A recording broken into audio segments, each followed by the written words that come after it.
शौनकादि ऋषियों के प्रश्नों का उत्तर देते हैं कि मानव के लिए परम धर्म क्या है। सुखसूत जी महाराज कहते हैं, ऋषियों, मानव के लिए परम धर्म है श्रीमद् भागवत कथा का ज्ञान। और जिस व्यक्ति के हृदय में श्रीमद् भागवत कथा का ज्ञान हो जाएगा ना, वो सब समझ जाएगा कि मातृ देवो भव, पितृ देवो भव, गुरु देवो भव। केवल भागवत का ज्ञान आ गया ना हृदय में सच्चे मन से, वो जीवन में कभी किसी को कष्ट नहीं देगा, पर पीड़ा नहीं करेगा, माता पिता की सेवा भी कर लेगा, गोविंद का नाम भी ले लेगा। अर्थात उसके हृदय में कोई भी विकार नहीं रहेगा। काम, क्रोध, लोभ, मोह, मद, मत्सर, ईर्ष्या, ये नाम ही नहीं रहेंगे। और जिसके हृदय में ये विकार नहीं है ना, वो केवल और केवल परमार्थ करेगा, अपने माता पिता की सेवा करेगा, गोविंद का नाम लेगा। और भक्तों देखो, मैं तो ना आपसे एक बात कह दूं, हो सकता है किसी को अन्यथा लगे, ये मेरा अपना भाव है। जीवन में ना, जीवन में चाहे एक बार भी आप गोविंद का नाम मत लो, जीवन में कभी गोविंद का नाम मत लो, लेकिन अपने माता पिता की सेवा सच्चे मन से कर लो। जिसने अपने माता पिता की सेवा सच्चे मन से कर ली ना भक्तों, आपको गोविंद के पास जाने की जरूरत नहीं पड़ेगी, गोविंद आपके पास आ जाएगा।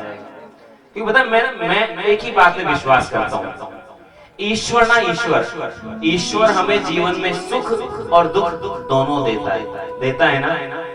ईश्वर हमें जीवन में सुख और दुख दोनों देता है, लेकिन वो हमारे माँ बाप ही हैं, वो हमें जीवन में केवल सुख और केवल सुख देते हैं। माँ खुद भूखी रह जाएगी, लेकिन बेटे को भरपेट भोजन कराएगी। एक पिता दिवाली पर स्वयं के लिए नए वस्त्र नहीं पहनेगा, 5 साल पुराने कपड़े पहन लेगा, लेकिन अपने बेटे के लिए चाहे कर्ज करके, लेकिन दिवाली है ना, मेरे बेटे को नए कपड़े सिलवाने हैं। चाहे खुद भूखा रह लेगा, लेकिन कर्जा करके भी बेटे को जयपुर, दिल्ली, बॉम्बे पढ़ने भेजेगा। तो भक्तों, मैं तो एक ही बात कहता हूँ, हाथ जोड़कर यही प्रार्थना करता हूँ, मेरी कथा का भाव केवल यही है, जीवन में आप प्रभु का नाम लो या मत लो, लेकिन अपने माता पिता की सच्चे हृदय से सेवा कर लो। तो सच्चे हृदय से सेवा कर लो कि इस जगत में उनसे बड़ा ना कोई नहीं। ये मानव का परम धर्म है, समस्त शास्त्रों का सार है श्रीमद् भागवत कथा। समस्त शास्त्रों का सार है श्रीमद् भागवत कथा। कौन सा देवी या देवता श्रेष्ठ है? भक्तों, आसूत जी महाराज कहते हैं, देखिए सभी अपने अपने रूप में सभी श्रेष्ठ हैं, कम कोई भी नहीं है। कहते हैं, आकाशास्पति तो यम यथा गच्छति सागरम सर्वदेव नमस्कारः केशवम प्रति गच्छति। आप चाहे हनुमान जी महाराज का ध्यान करो, राम जी का करो, विष्णु जी का करो, कृष्ण का करो, सूर्य का करो, इंद्र का करो, ब्रह्मा का करो, अंत में सब जाकर मेरे गोविंद को ही प्राप्त हो जाते हैं। चाहे देवी मैया का करो। जिस तरह आकाशात पतितो तोयम, आकाश से जब वर्षा होती है ना, तो वर्षा का जल आता है, धीरे धीरे इकट्ठा होता है, नाली, नाली से नदी, नदी से सागर, सागर से महासागर में मिल जाता है ना। उसी तरह आप किसी का भी ध्यान करो, अंत में जाकर मेरे गोविंद को वो प्रणाम, वो नमस्कार मिल जाता है। भक्तों, जब मेरे तुलसी बाबा रामचरितमानस की स्थापना कर रहे थे ना, रचना कर रहे थे, तो उन्होंने ना एक सुंदर एक दोहा लिखा। क्या लिखा? कि देव धनुज नर नाग खग प्रेत पितर गंधर्व और बंदों किन्नर रजनीचर कृपा करो अब सर्व। देव, धनुज, नाग, खग, प्रेत, पितर, गंधर्व, किन्नर, रजनीचर, सब मेरे ऊपर कृपा करो। इस दोहे को लिख रहे थे। अंदर बैठे बैठे संध्या के समय से श्लोक को लिख रहे हैं। बाहर से सुना कि कोलाहल हो रहा है, कोई शोर हो रहा है। बाहर जाकर देखते हैं तो क्या देखते हैं? देव, धनुज, असुर, नाग, किन्नर, यक्ष, प्रेत, भूत, पिशाच, सब किन्नर, गंधर्व सब खड़े हैं। तुलसीदास जी ने कहा, भैया आप क्यों पधारे? अरे तुलसीदास, तुमने तो कहा है ना, हम सबको याद तो किया, देव, धनुष, नर, नाग, खग, प्रेत, पितर, गंधर्व और कृपा कराऊं, अब सब तुमने ही तो कहा है हमसे। तो कृपा करने आगे बताओ तुम्हें क्या चाहिए, बताओ आपको क्या चाहिए। पता है भक्तों, तुलसीदास जी ने हाथ जोड़कर उनसे क्या मांगा? मांगत तुलसीदास करे जोरे, मांगत तुलसीदास करे जोरे,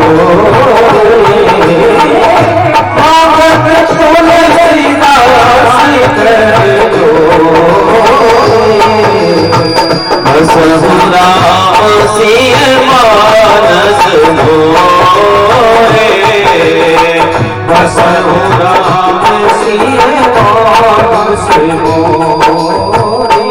मांगत तुलसीदास कर जोरे, हाथ जोड़कर मांगा क्या कि बसहु राम सिय मानस मोरे, हमें कुछ नहीं चाहिए। उनके इष्ट कौन है तुलसी बाबा के? राम भगवान, कि मेरे हृदय में मेरे राम सिया लखन जी महाराज हमेशा विराजमान रहे। भक्तों, यही भाव और यही प्रार्थना हम सबको भी हाथ जोड़कर इस पावन दरबार में करना है। हाथ जोड़िए सभी, और क्या प्रार्थना करेंगे? यह वर मांगो कृपा निकेता, ये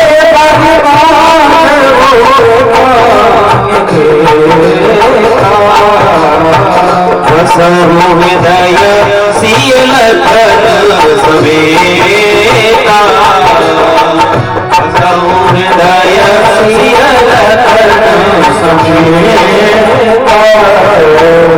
यह वर मांगो कृपा निकेता, बसहु हृदय सिय लखन समेता। कुछ नहीं चाहिए, हमारे हृदय में राम लखन सी आ जाए। कहने का भाव मत लो, जो आपका इष्ट है ना, कल भी आपको बताया, अपना इष्ट किसी को भी बना लो।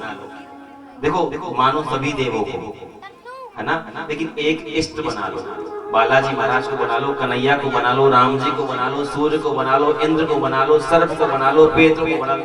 एक अपना इष्ट बना लो, और अपना सुख और दुख जो है ना, उसी के आगे जाकर बैठकर कहो। प्रसन्नता है तो हे प्रभु, आपके आशीर्वाद से, आपकी कृपा से मुझे मिल गया है। दुख है तो प्रभु ये आपकी लीला है, इस कष्ट भी आपका, कष्ट से उबारने वाले भी आप।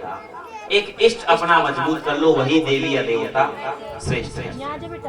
और बताया ना, केशवम प्रतिगच्छति, अंत में जाएगा सब मेरे गोविंद के श्री चरण। फिर कहा कि भगवान जन्म क्यों लेता है, भगवान अवतार क्यों लेता है। भक्तों, आज बाबा तुलसी ने बहुत सुंदर बात कही कि भगवान अवतार क्यों लेता है। क्यों लेता है? ओ जब जब होई धर्म की हानि, बाढ़े असुर महाअभिमानी,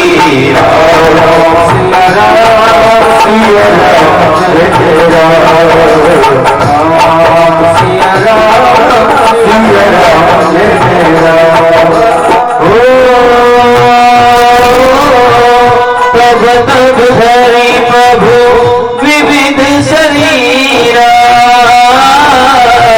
हरे ही कृपा निधि सजन पीरा।